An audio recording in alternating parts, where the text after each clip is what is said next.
উফ, আমার পেটটা রে ভাই রে ভাই, এই পেট কি মানুষের হয়? হ্যাঁ, অল্প কিছু খাইতে পারি না, খাইলে পেট খারাপ করে, খাইলে পেটের সমস্যা করে। সালা, এই হ্যাংলার হ্যাংলা, তোরা কেডা কইছিল যে বিয়া বাড়ির গিয়া হাইরিয়া একদম গলার নলি পর্যন্ত তোর খাইতে হইব? এখন বাড়িতে কইতেছ যে তোর ফ্যাট বালা না, তোর ফ্যাট খারাপ, তোর ফ্যাট নষ্ট হয়েছে। খবরদার তুই আমার দোষ দিবি না বেটা। তুই যখন খাইছিলি তোর আমি না করছিলাম যে আর খাইস না, আর খাইস না, তোর তো কাম আসা হবে, মানে ম্যাঙ্গো কাম হবে, আম আসা হবে। তখন কি আমার কথা শুনছিলি? হ্যাঁ, যখন লোকটা তোর দিছিল খাবার ডাব, তখন তুই কি কইছিলি?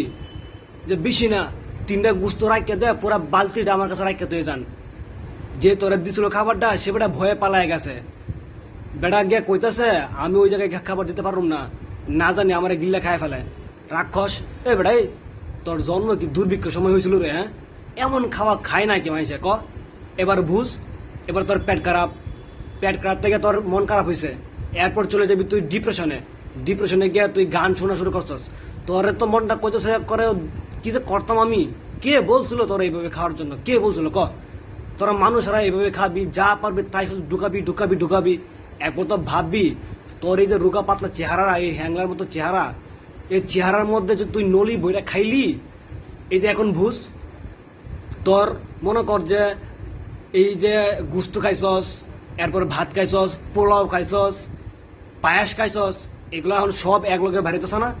সালা আমার এদিকে খবর হয়ে যাচ্ছে, কায়দা রাখবো তুই।